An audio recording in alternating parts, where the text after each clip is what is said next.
Student SPS school Khandwa की science की class में आप सभी का हार्दिक स्वागत है। अब देखो, हमने पीछे पढ़ लिया था कि उत्तल लेंस से प्रतिबिंब जो है वो कैसे बनाया जाता है, उसकी सारणी हमने पढ़ी थी, सारणी हमने पढ़ ली थी। अब मैं आपको अवतल लेंस से प्रतिबिंब निर्माण के लिए बता रहा हूँ। 10th का साइंस पढ़ते हैं आज। क्रम संख्या 1 में देखो, पहले तो हम सारणी जो बनाते हैं, टेबल बनाते हैं, उस टेबल का 4 पार्ट अलग अलग होता है, जिसमें एक क्रम संख्या को छोड़ के दूसरा वस्तु की स्थिति है, फिर प्रतिबिंब की स्थिति, तीसरा है प्रतिबिंब का आकार और चौथा है प्रतिबिंब की प्रकृति। देखो, पहली स्थिति है कि वस्तु को कहां पे रखेंगे, अनंत पे रखेंगे। जब वस्तु अनंत पर होगी तो उसका प्रतिबिंब हमेशा कहां बनेगा, मुख्य फोकस पर, और उसका आकार जो है वो बिंदुवत होगा, वो आभासी और सीधी प्रकृति का होगा। दूसरा, वस्तु को अनंत और प्रकाशी केंद्रों के मध्य कहीं भी रखो तो वो हमेशा मुख्य फोकस और प्रकाशी केंद्र के मध्य बनेगा प्रतिबिंब, वस्तु से छोटा होगा और आभासी और सीधा होगा। अब देखिए लेंस से अपवर्तन के नियम। पहले हमने पढ़े थे अपवर्तन के नियम, जो कि 2 थे, लेकिन यहाँ लेंस से अपवर्तन के नियम पढ़ रहे हैं। तो पहला नियम है, जब कोई प्रकाश किरण मुख्य अक्ष के समांतर लेंस पर आपतित होती है तब अपवर्तन के पश्चात यह मुख्य फोकस से जाती है। तो देखो, ये प्रकाश किरण आ रही है, लेंस से अपवर्तन हुआ, अपवर्तन के पश्चात किससे जा रही है, मुख्य फोकस से। इसी तरह अवतल लेंस पर देखो, अवतल लेंस पर आने वाली प्रकाश किरण है यहां से आगे की तरफ जा रही है, और पीछे इसको बढ़ाने पर इसके किसी पॉइंट F, यानी एक पॉइंट होता है F जिस पर प्रतिबिंब बनता है। दूसरा नियम देखिए,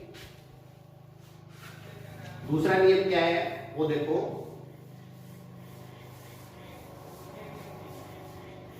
जब कोई प्रकाश किरण फोकस बिंदु से आती हुई, जब कोई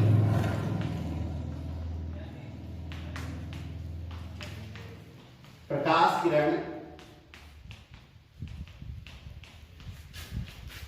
फोकस बिंदु से आती हुई, फोकस बिंदु से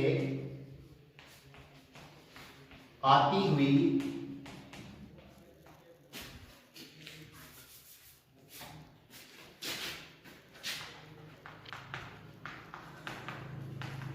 किसी लेंस पर आपतित होती है, किसी लेंस पर आपतित होती है,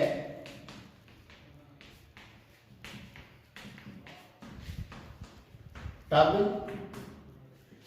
अपवर्तन के पश्चात, अपवर्तन के पश्चात यह सदैव मुख्य अक्ष के, मुख्य अक्ष के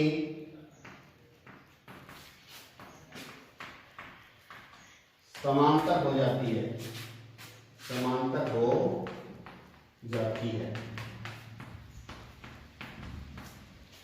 अर्थात आप ये लिख सकते हो, जैसे आपका ये लेंस है उत्तल लेंस, तो उत्तल लेंस पर ये डॉटेड लाइन डाल दिया आपने, ये मुख्य अक्ष के समांतर आगे प्रकाश की किरण, और ये चली गई फोकस बिंदु से। अब देखो, अगर कोई प्रकाश किरण फोकस बिंदु से आ रही है ऐसे, तो अपवर्तन के पश्चात वो क्या जाएगी, मुख्य अक्ष से समांतर हो जाएगी। इसी तरह दूसरा लेंस है अपने पास अवतल, कोई प्रकाश किरण यूं आ रही है तो वो यूं हो जाएगी। अब यूं आ रही है ये प्रकाश की किरण यूं, इस तरह से, तो यूं, तो ये फोकस बिंदु से आ रही थी या फोकस बिंदु से आती हुई प्रतीत हो रही थी, तो अपवर्तन के पश्चात क्या होगी, मुख्य अक्ष के समांतर होगी। अब देखो, तीसरा जो है वो तीसरा नियम ये कहता है कि अगर कोई प्रकाश की किरण प्रकाशी केंद्र O पर आपतित होती है, तीसरा देखिए, यदि कोई प्रकाश किरण लेंस के प्रकाशी केंद्र, प्रकाशी के केंद्र पर आपतित होती है, आपतित होती है, तब यह अपवर्तन के पश्चात, अपवर्तन के पश्चात बिना विचलित हुए, बिना विचलित हुए सीधी गुजर जाती है, सीधी गुजर जाती है। ठीक है, तो आप लिख सकते हो ये आपका उत्तल दर्पण, सॉरी उत्तल लेंस है, ये आपका प्रकाशी केंद्र है O, और ये यूं आई है, यूं चलेगी सीधी।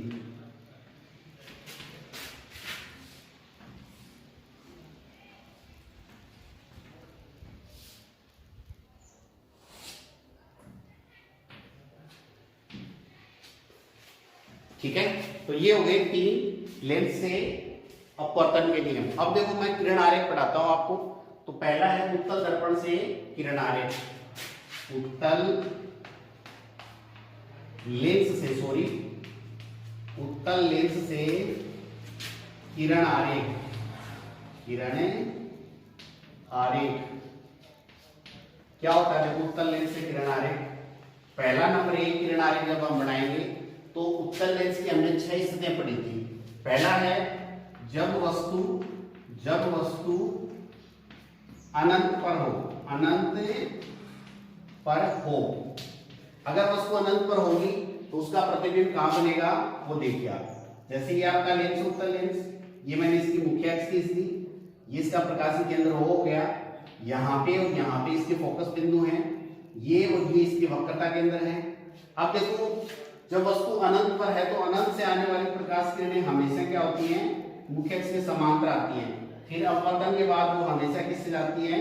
फोकस पॉइंट से जाती है। तो ये फोकस पॉइंट से जा रही है, यहाँ पे वस्तु का प्रतिबिंब बनेगा, और वो प्रतिबिंब कैसा होगा भाई? बिंदुवत आकार का होगा, और कैसा होगा? वास्तविक और उल्टा होगा। दूसरी स्थिति देखिए, जब वस्तु कहां पे हो, आप अनंत से थोड़ा नजदीक लेके आओ, जब वस्तु अनंत तथा वक्रता के अंदर यानी 2f के मध्य हो। अगर 2f के मध्य होगी तो देखो इसका डायग्राम क्या बनेगा, देखिए ध्यान से।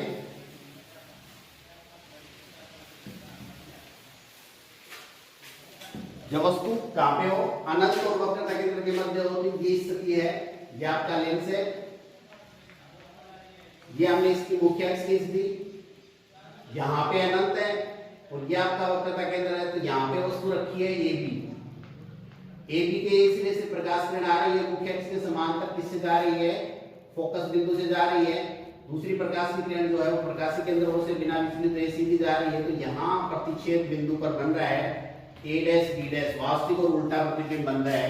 अब ये प्रतिबिंब कहां बनेगा? जब ये अनंत और वक्रता केंद्र के मध्य होगी तो ये बनेगा 2f और f के मध्य, 2f और f के मध्य बनेगा।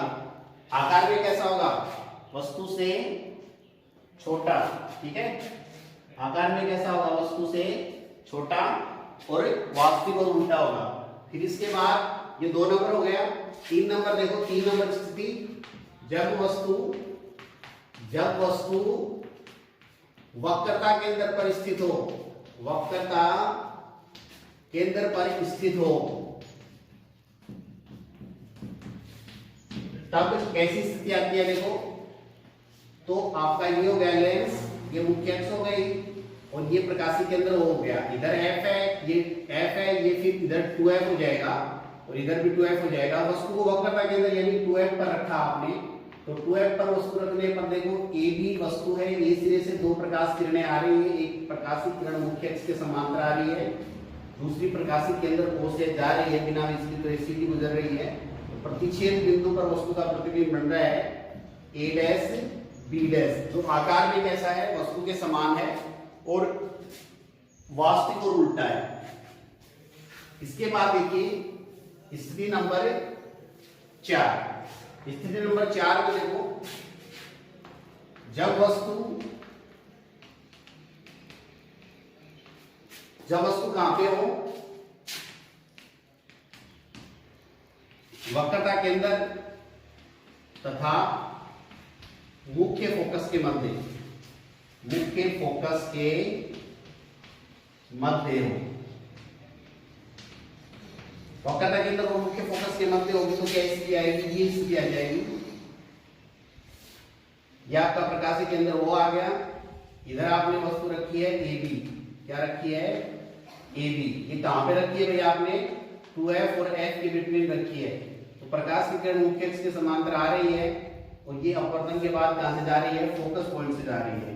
दूसरी प्रकाश की किरण प्रकाश के अंदर परावर्तित हो रही है और इसी तरह से आगे जा रही है। तो जब इनको आप इंटरसेक्ट करवाते हो या किसी बिंदु पर प्रतिच्छेद करवाते हो तो एक बिंदु पर इसका प्रतिबिंब बन रहा है a डैश b डैश, जो किसके मध्य बन रहा है, देखो ये आपका 2f है और इधर है अनंत। तो 2f और अनंत के मध्य प्रतिबिंब बन रहा है जो कि वास्तविक और उल्टा है। इसके बाद नंबर 4 स्थिति के बाद नंबर 5 स्थिति देखिए। नंबर 5 स्थिति क्या कहती है, नंबर 5 में जब वस्तु कहां पे हो, F पर स्थित हो, यानी मुख्य फोकस पर स्थित हो, मुख्य फोकस पर स्थित हो। तो मुख्य फोकस पर वस्तु स्थित होगी तो आपके पास क्या सिचुएशन होगी, देखिए यह आपका लेंस है, ये F है, ये 2F है, ये F है, ये 2F है। तो वस्तु जो है वो F पर रखी है, AB की मुख्य अक्ष के समांतर किरण आ रही है और किससे जा रही है, फोकस पॉइंट से जा रही है। दूसरी प्रकाश के अंदर ऊपर आ रही है और बिना विचलित तो सीधी गुजर रही है। तो कहने का मतलब ये समांतर है, तो यहाँ पे अनंत है कहीं पे, और अनंत पर क्या बन रहा है, वस्तु का अंतिम प्रतिबिंब बन रहा है जो कैसा है, वास्तविक और उल्टा है और आकार में वस्तु से बड़ा है। ठीक है। नंबर 6 लास्ट स्थिति, जब वस्तु मुख्य फोकस तथा जब वस्तु मुख्य फोकस तथा इसके मध्य हो गई, मुख्य फोकस तथा प्रकाशी केंद्र के मध्य हो, प्रकाशी के केंद्र के मध्य स्थित हो, केंद्र के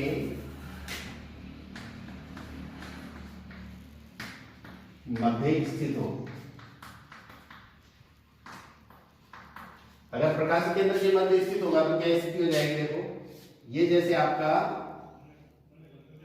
लेंस है, ये इसकी हमने मुख्य अक्ष खींच दी, यहां पे वस्तु रख दी, प्रकाशी केंद्र के मध्य ये जैसे आपका फोकस पॉइंट है और ये आपका प्रकाशी केंद्र वो है, यहां रख दी AB, मुख्य अक्ष के समांतर आई प्रकाश की किरण और ये चली गई।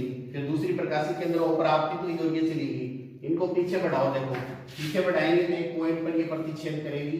जैसे यूं मान लो ये पॉइंट है वो, तो यहां वस्तु का प्रतिबिंब बनेगा A डैश B डैश, जो कि कैसा होगा, आकार में तो आपको दिखाई दे रहा है, देखो वस्तु से कई गुना बड़ा है और कैसा है, आभासी और सीधा। इसमें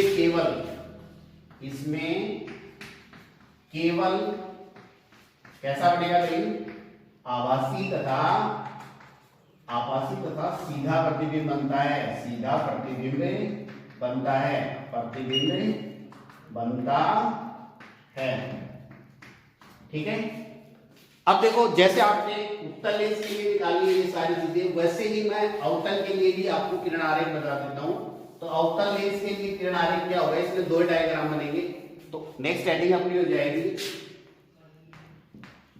अवतल लेंस के लिए किरण आरेख,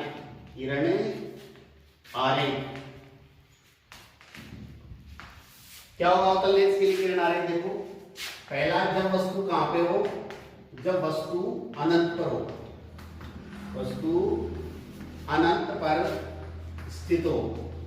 अगर वस्तु अनंत पर है तो देखो ये स्थिति बनेगी,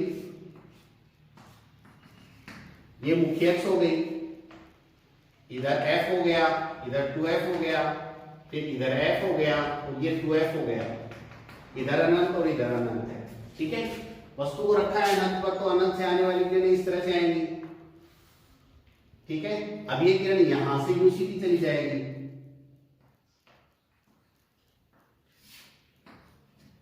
फिर इसी तरह से इससे भी ये सीधी चली जाएगी, लेकिन पीछे की ओर बढ़ा रहे होते हैं पॉइंट पर, यानी F पर ये क्या कर रही है, प्रतिच्छेद कर रही है और प्रतिच्छेद बिंदु पर क्या करेंगी, ये वस्तु का जो प्रतिबिंब है वो बनाएंगी। प्रतिबिंब की प्रकृति होगी वास्तविक और उल्टा, ठीक है, सॉरी आभासी और सीधा, सॉरी इसमें कैसा बनता है, आभासी और सीधा बनता है, तो इसमें अंतिम प्रतिबिंब आभासी और सीधा बनेगा। अब देखो दूसरी स्थिति हम देते हैं, नंबर 2, जब वस्तु किसके किसके मध्य हो, अनंत के तथा प्रकाशिक केंद्र के मध्य, अनंत तथा प्रकाशिक केंद्र के मध्य स्थित हो, तो प्रकाशिक केंद्र और अनंत के मध्य स्थित हो तो उस स्थिति में क्या हो जाएगा, जैसे यू मान लो ये अनंत है आपका और ये प्रकाशिक केंद्र है, तो इसके मध्य कहीं भी रख दी आपने वस्तु, जैसे ए बी रख दी तो मुख्य अक्ष के समांतर किरण आएगी और वो इस तरह से चली जाएगी, इसको पीछे बढ़ाओगे तो फोकस पॉइंट पर ये जाएगी, तो जैसे ये फोकस पॉइंट हो गया, दूसरी प्रकाश की किरण प्रकाशिक केंद्र होकर बिना बिजली तो सीधी गुजर जाएगी। तो देखो इनको आप इंटरसेक्ट करते हो पॉइंट पर, आपका ए डैश बी डैश बनेगा जो कि आभासी और सीधा होगा। इसमें भी प्रतिबिंब बिंदुवत आकार का होता है, आभासी और सीधा होता है, और इसमें भी प्रतिबिंब जो होता है वो बिंदुवत आकार का होता है और आभासी तथा सीधा होता है, ठीक है। इस तरह से हम क्या ज्ञात कर सकते हैं, इस तरह से हम किसी भी अवतल लेंस के लिए किरण आरेख जो है वो ज्ञात कर सकते हैं।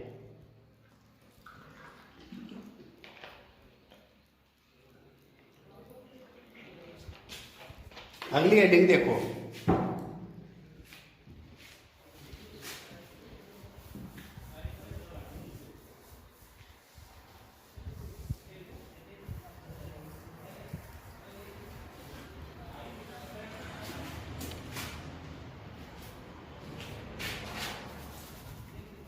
अगली हेडिंग होती है आवर्धन, लेंस का आवर्धन। देखो आवर्धन क्या होता है, आवर्धन का अर्थ ये है कि आपको जो वस्तु है उससे कितना बड़ा या कितना छोटा प्रतिबिंब दिखाई देता है, या उस प्रतिबिंब को आप छोटा बढ़ाना चाहते हो या वस्तु से बड़ा प्रतिबिंब प्राप्त करना चाहते हो, तो उसको मैग्निफिकेशन कहते हैं, जिसको हिंदी में आवर्धन कहते हैं। तो आवर्धन जो होता है किसी वस्तु के प्रतिबिंब तथा बिंब के आकार के अनुपात को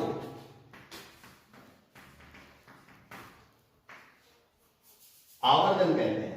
क्या कहते हैं भाई, आवर्धन कहते हैं। इसे एम से दर्शाते हैं, एम से दर्शाते हैं।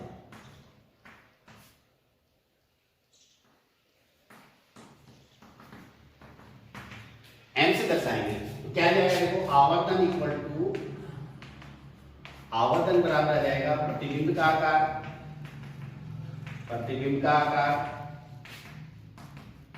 बटे बिंब का आकार।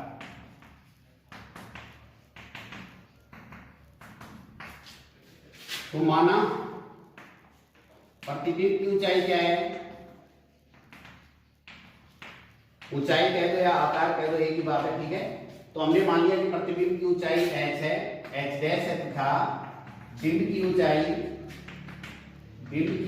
क्या है भाई, बिंब की ऊंचाई है h।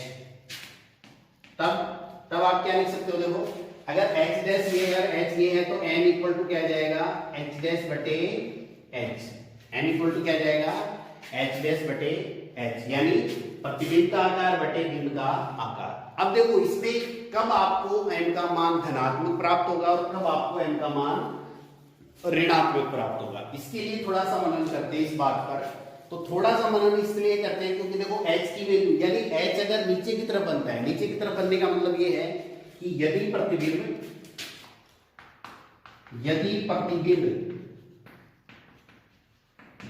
की प्रकृति, यदि प्रतिबिंब की प्रकृति कैसी हो,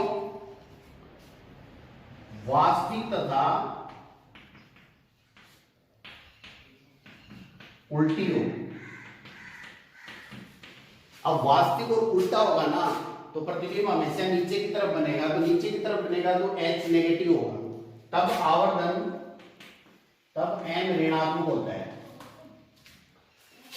ऋणात्मक होता है, यानी M इक्वल टू आएगा माइनस एच डैश बटे एच, क्योंकि एच डैश की वैल्यू जो है वो नेगेटिव आएगी, इसलिए माइनस एच डैश बटे एच आएगा। अब दूसरी स्थिति में देखो, अगर आपके पास आभासी और सीधा प्रतिबिंब बने, कैसा बने, आभासी और सीधा, यदि प्रतिबिंब आभासी तथा सीधा बनता हो, सीधा बनता हो, तब M धनात्मक प्राप्त होता है, धनात्मक प्राप्त होता है। M इक्वल टू क्या जाएगा, प्लस एच डैश बटे प्लस एच, यानी एच डैश बटे एच, तो ये पॉजिटिव आएगा। अब देखो कौन सा लेंस होता है जिसमें प्रतिबिंब वास्तविक और उल्टा बनता है, उत्तल लेंस। तो उत्तल लेंस के लिए तो आवर्धन कैसा हो जाएगा, धनात्मक। और कैसा लेंस होता है जिसके लिए आप ये प्रतिबिंब उल्टा बनता है, तो उल्टा बनेगा उसमें तो ऋणात्मक होगा, यानी अतः स्पष्ट है कि उत्तल लेंस